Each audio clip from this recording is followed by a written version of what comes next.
മക്കളെ ഇന്ന് രണ്ട് നല്ല അടിപൊളി പഴുത്ത മാങ്ങ കിട്ടിയിട്ടുണ്ട്. ഇതിൽ നമുക്കിന്ന് മാങ്ങ കൊണ്ടുള്ള ഒരു പായസം ഉണ്ടാക്കാം. ഇപ്പം എല്ലാവരുടെ വീട്ടിലും മാങ്ങ ഉണ്ടാവും, മാമ്പഴക്കാലല്ലേ ഇപ്പം. അപ്പം എല്ലാവരും ഉണ്ടാക്കി നോക്കണം. ഞാൻ ഉണ്ടാക്കണ പോലെ ഉണ്ടാക്കിയാൽ മതി.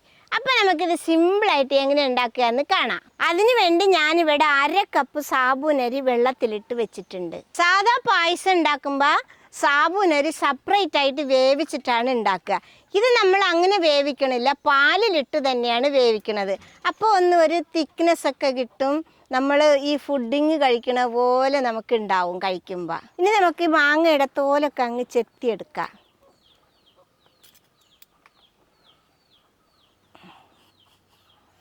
ഇനി നമുക്കിത് ചെറിയ ചെറിയ കഷ്ണങ്ങളാക്കി മുറിച്ചെടുക്കാം.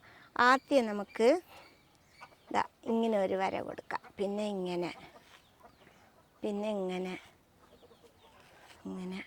കത്തി കയ്യിൽ പെടാതെ മുറിക്കണം കേട്ടോ.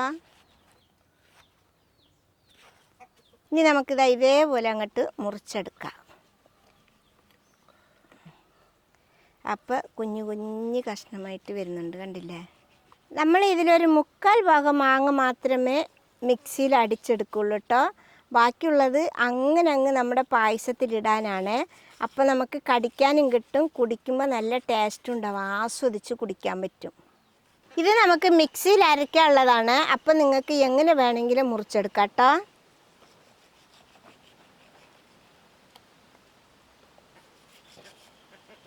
ഇനി ഒരു മിക്സിയുടെ ജാറിലേക്ക് ഇട്ടിട്ട് മഷി പോലെ അരച്ച് കൊണ്ടുവരാം.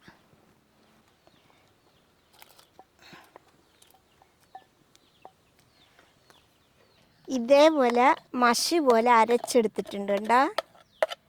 ഒരു കഷ്ണം ഒന്നുമില്ല. ഇതിനി ഇവിടെ ഇരിക്കട്ടെ. ഇനി നമുക്ക് പായസം ഉണ്ടാക്കാൻ വേണ്ടിയിട്ട് ഒരു പാത്രം അടുപ്പത്തൊക്കെ. ഇനി നമുക്കിതിൽ 1 ലിറ്റർ പാലങ്ങോട്ട് ഒഴിച്ചു കൊടുക്കാം. ഈ പായസം ഉണ്ടാക്കുമ്പോഴേ നല്ല കട്ടി പാൽ ഒഴിക്കണം കേട്ടോ, അതാണ് നല്ലത്. ഇതൊന്ന് കത്തിച്ച് കൊടുത്ത് പാലൊന്ന് നന്നായിട്ട് തിളച്ച് വരട്ടെ. പാല് കത്തിക്കുമ്പോൾ ഇളക്കി കൊടുക്കണം കേട്ടോ മക്കളെ, അല്ലെങ്കിൽ പാട കെട്ടുള്ളൂ. മേലെയും പാട കെട്ടും, പാൽ അടിയിൽ പായൽ പോലെ പിടിക്കുകയും ചെയ്യും. മക്കളെ അങ്ങനെ നമ്മുടെ പാല് നന്നായിട്ട് തിളച്ച് വന്നിട്ടുണ്ട്. ഈ സമയത്ത് ഇനി നമ്മൾ കുതിർത്തി വെച്ച സാബൂനരി വെള്ളം കളഞ്ഞിട്ട് ഇതിലേക്ക് ഇട്ട് കൊടുക്കാം. ഇതാ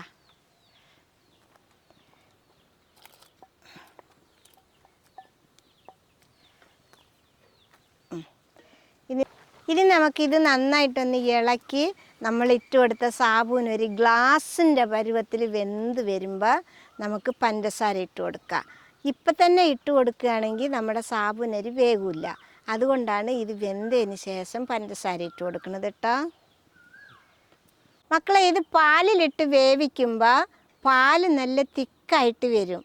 അതുകൊണ്ടാണ് ഞാൻ പാലിൽ തന്നെ നമ്മളെ സാബൂനരി ഇട്ട് കൊടുത്തത് കേട്ടോ. നമ്മുടെ സാബൂനരി ഇട്ടിട്ട് മീഡിയം ലെവലിൽ തീ വെച്ച് വേവിച്ചാൽ മതിയേ. ഇപ്പം നമ്മുടെ സാബൂനരി കണ്ടില്ലേ, ഗ്ലാസ് പോലെ ആയിട്ടുണ്ട്, കണ്ടില്ലേ? ഇതാ നമ്മുടെ പാലിൻ്റെ മേലെ കൂടെ നോക്കുമ്പോൾ കണ്ടില്ലേ, ഗ്ലാസ് പോലെ ഓരോരോ കഷ്ണം ഗ്ലാസ് പൊന്തി കിടക്കണ പോലെ കിടക്കുന്നുണ്ട്. അപ്പോൾ ഇത് വല്ലാതെ വേഗമൊന്നും വേണ്ട കേട്ടോ. നമുക്ക് കഴിക്കുമ്പോൾ നമുക്ക് കടിക്കാൻ കിട്ടണം, ആ ലെവലിൽ വേണം എടുക്കാൻ. ഇനി നമുക്കിതിൽ മധുരത്തിന് വേണ്ട പഞ്ചസാര ഇട്ട് കൊടുക്കാം.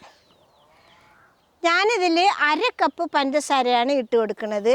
നമ്മുടെ മാങ്ങയിലൊക്കെ മധുരം ഉള്ളതല്ലേ, അപ്പം നോക്കിയിട്ട് ഇട്ട് കൊടുത്താൽ മതി കേട്ടോ. മധുരം നോക്കി ഇടുമ്പോൾ നമുക്ക് പാകത്തിന് കിട്ടും. ചിലവർക്ക് മധുരം തോന ഇഷ്ടമല്ല, ചിലവർക്ക് തോന ഇഷ്ടം. അവനവനെ മധുരത്തിനനുസരിച്ച് ഇട്ട് കൊടുക്കുക. ഇനി നമ്മുടെ പഞ്ചസാരയൊക്കെ ഒന്ന് അലിഞ്ഞ് വരട്ടെ മക്കളെ. അപ്പം നമ്മൾ പഞ്ചസാരയൊക്കെ ഇട്ട് പഞ്ചസാരയൊക്കെ അലിഞ്ഞ് പാലും ഒന്നുകൂടി കുറുകി വന്നിട്ടുണ്ട്. ഇനി നമുക്കിതൊന്ന് ഇറക്കി വെക്കാം, ഒന്ന് ചൂടാവാൻ. ഒരു 5 മിനിറ്റ് ചെറുതായിട്ട് നമുക്കൊന്ന് ഇളക്കി കൊടുക്കാം, അല്ലെങ്കിൽ നമ്മുടെ പായസത്തിൽ പാട കെട്ടും കേട്ടോ. നല്ല തിളച്ച പാലിൽ നമ്മൾ മാങ്ങ അടിച്ചത് ഒഴിച്ച് കൊടുത്താൽ പെനഞ്ഞു പോകും. അത് പെനയാതിരിക്കാൻ വേണ്ടിയിട്ടാണ് നമ്മൾ ഇറക്കി വെച്ചിട്ട് കുറച്ച് ചൂടാറ്റണത്. അതവിടെ ഇരുന്ന് ചൂടാറിക്കോട്ട്. ആ സമയം കൊണ്ട് നമ്മൾ അടിച്ചു കൊണ്ടുവന്ന മാങ്ങേനെ ഒരു ചട്ടിയിലേക്ക് ഇട്ട് കൊടുക്കാം. നമുക്കിനി നമ്മുടെ മാങ്ങയിൽ ഒരു 2 ടേബിൾ സ്പൂണ് പഞ്ചസാര ഇട്ട് കൊടുക്കാം. ഞാനിതിൽ പഞ്ചസാര ഇടുന്നത് മാങ്ങയിൽ മധുരം കുറഞ്ഞത് കൊണ്ടാണ് കേട്ടോ. ഈ പഞ്ചസാരയും മാങ്ങയും പാടെ ഒന്ന് നന്നായിട്ട് മിക്സായി ഒന്ന് തിളച്ച് വരട്ടെ കേട്ടോ.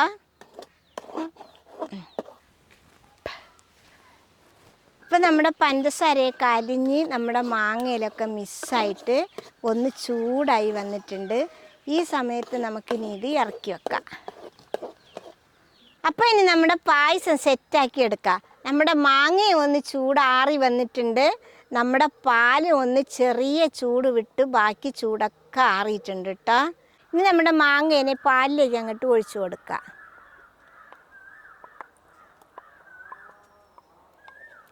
ഇനി നമുക്ക് നന്നായിട്ടൊന്ന് മിക്സാക്കാം. പാലും മാങ്ങയും തമ്മിൽ മിക്സായി വരട്ടെ. മക്കളെ, ഇതൊന്ന് നന്നായിട്ട് മിക്സായി കിട്ടണമെങ്കിൽ ഒന്ന് സമയം പിടിക്കട്ടെ. അപ്പം മെല്ലെ ഇങ്ങനെ ഇളക്കി കൊടുക്കണേ. ഇനി ഇതിൻ്റെ കൂടെ തന്നെ ഒരു നുള്ളി ഏലക്കപ്പൊടി ഇട്ട് കൊടുക്കുക. ഏലക്കപ്പൊടിയുടെ മണമല്ല നമുക്ക് വേണ്ടത്, നമുക്ക് മാങ്ങയുടെ മണമാണ് വരേണ്ടത്. നന്നായിട്ടൊന്ന് ഇളക്കി കൊടുക്കാം. ഇനി നമ്മൾ അടുപ്പത്ത് വെച്ച് വേവിക്കാനൊന്നും പോണില്ല. ഈ ചെറിയ ചൂടിൽ തന്നെ എല്ലാം നമുക്ക് മിക്സാക്കി എടുക്കാം. ഇപ്പോൾ കണ്ടില്ലേ, നമ്മൾ മാമ്പഴ പായസം നല്ല എല്ലാം മിക്സായി നല്ല കട്ടിയിൽ വന്നിട്ടുണ്ട്. കണ്ടില്ലേ? ഈ സമയത്ത് ഇനി നമുക്ക് നമ്മൾ അരിഞ്ഞു വെച്ച മാങ്ങയുടെ കഷ്ണങ്ങളില്ലേ, അതിൽ കുറച്ച് ഇതിലേക്ക് ഇട്ട് കൊടുക്കാം. ഇനി നമുക്ക് ഇത് കൂടി ഒന്ന് നന്നായിട്ട് ഇളക്കി മിക്സാക്കാം. ഇതെന്തിനാണ് ഇട്ടതെന്നറിയോ മക്കളെ? നമ്മൾ കഴിക്കുമ്പോൾ ഒന്ന് കടിക്കാൻ കിട്ടാൻ വേണ്ടിയിട്ടാണ്. അപ്പം നല്ല രസമുണ്ടാവും സ്പൂണിൽ കോരി ഇങ്ങനെ കഴിക്കുമ്പോൾ. ഞാൻ അരിഞ്ഞതിൽ ലേശം മാങ്ങ കഷ്ണങ്ങൾ എടുത്ത് വെച്ചിട്ടുണ്ട്. അതെന്തിനാന്ന് ചോദിച്ചാൽ നമ്മൾ ക്ലാസ്സിലൊക്കെ വിളമ്പുമ്പോൾ അതിൽ ഓരോരോ കഷ്ണം ഇടുമ്പോൾ നല്ല ഭംഗിയല്ലേ കാണാൻ, അതിന് വേണ്ടിയിട്ടാണ് കേട്ടോ. ഇതിന് ഇവിടെ ഇരിക്കട്ടെ. ഇതിന് വേണ്ടി ഒരു ചെറിയ പണിയും കൂടി ഉണ്ട് കേട്ടോ. നമുക്കിനി ചൂടായ ചട്ടിയിൽ 1 ടേബിൾ സ്പൂണ് നെയ്യ് ഒഴിച്ചു കൊടുക്കാം. നമ്മുടെ നെയ്യ് ചൂടായി വന്നിട്ടുണ്ട്. ഇതിൽ കുറച്ച് അണ്ടിപ്പരിപ്പിട്ട് കൊടുക്കാം. കുറച്ച് കളർ മാറി വന്നാൽ നമുക്കിതിൽ കുറച്ച് മുന്തിരിയും കൂടി ഇട്ട് കൊടുക്കാം. ഉണക്കമുന്തിരി. അത് മുന്തിരി ഒന്ന് ബലൂണ് പോലെ വീർത്ത് വരട്ടെ. നമ്മുടെ മുന്തിരിയൊക്കെ ഇതാ വീർത്ത് വരുന്നുണ്ട്.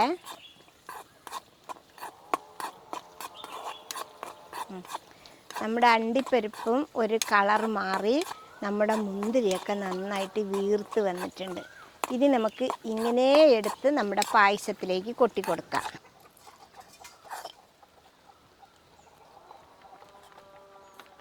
ഇത്രയേ ഉള്ളൂ മക്കളെ നമ്മുടെ പായസത്തിൻ്റെ പണിയിട്ടാ. ഇനി നമുക്ക് നന്നായിട്ടൊന്ന് ഇളക്കാം.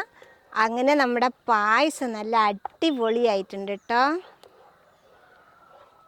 ഇനി നമ്മുടെ പായസം ഒരു ഗ്ലാസ്സിലേക്ക് ഒഴിച്ചു കൊടുക്കാം. നമ്മുടെ മാങ്ങയുടെ കഷ്ണത്തിൽ 2 ഇട്ട് കൊടുക്കാം. ഞാൻ കുറേ നേരമായി പായസം ഇപ്പം കിട്ടും വിചാരിച്ചോണ്ടിരിക്കുന്നു കേട്ടോ. ഇപ്പം പഴയ പോലെ ഇടയിൽ നിന്നൊന്നും കൈയിടാൻ സമ്മതിക്കണില്ല അമ്മ.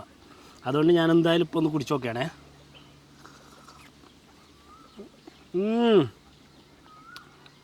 അടിപൊളിയുണ്ടോ അമ്മ? ആ ചവ്വരിയൊക്കെ തിന്നുമ്പോണ്ടല്ലോ നല്ലൊരു ടേസ്റ്റ് ഉണ്ട്. പിന്നെ ഞാൻ ഉമ്മ ഉണ്ടാക്കുമ്പോൾ വിചാരിച്ചു ഇത് പാലൊക്കെ ചിലപ്പോൾ പനയുന്നു.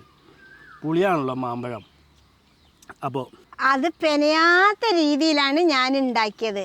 അപ്പോൾ ഇത് ചൂടാറിയിട്ട് കുടിക്കുമ്പോൾ ഒരു ടേസ്റ്റ്, ചെറിയ ചൂടോടെ കുടിക്കുമ്പോൾ വേറൊരു ടേസ്റ്റ് കേട്ടോ. ഇത് ഇത്രയേ ഉള്ളൂ നമ്മുടെ മാങ്ങ പായസം ഉണ്ടാക്കാൻ.